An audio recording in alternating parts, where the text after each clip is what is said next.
the Ohio Novelty in Steubenville, Ohio.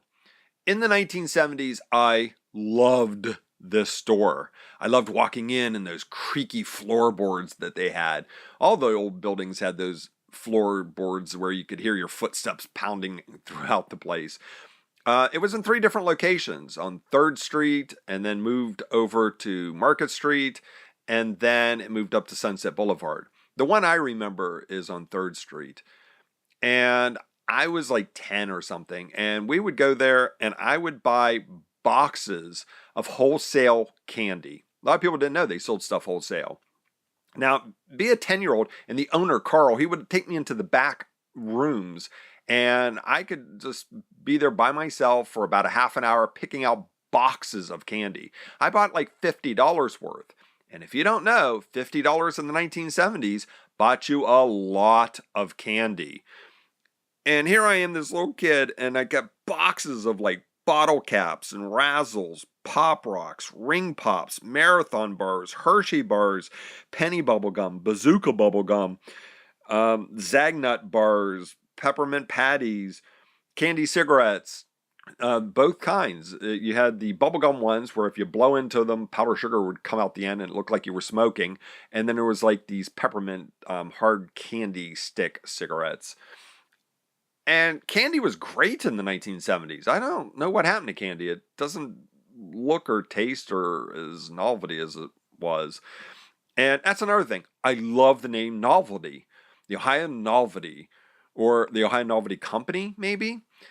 The word novelty, if you look it up, it says equal to being new or original or unusual. A small and inexpensive ornament being striking. I mean, it tells you fun right there. Right?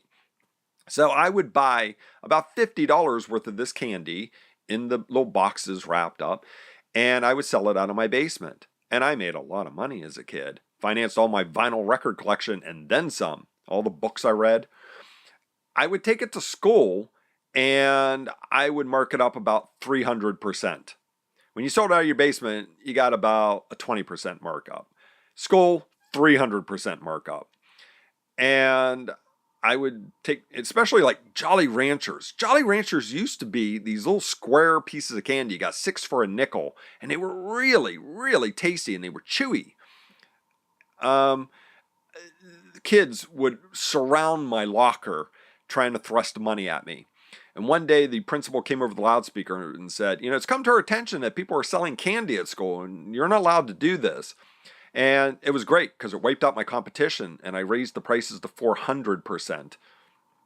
The teacher I had, he traded me a lunch ticket for 2 Hershey bars. Now, 2 Hershey bars back then, I could get them for 30 cents. They were selling for about 20 cents. And here I'm getting a free lunch ticket for them. And my parents are giving me money to buy lunches. So it worked out pretty good for me. And he continued this even though they had announced that you weren't allowed to sell candy. Also, the Ohio Novelty had toys. And sometimes the owner gave me free toys. And I loved magic tricks. And some of the employees, they knew that I would buy a magic trick whenever I could. And they would get a new one in and they would perform it for me to see if I liked it. And if I liked it, I'd buy it.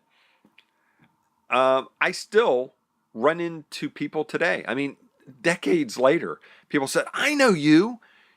You sold me candy when I was a kid. I guess that's not so bad to have on your tombstone. There could be worse things you could have on your tombstone, right? I just loved the Ohio Novelty. As for now, it's me, Camroy, here on YouTube.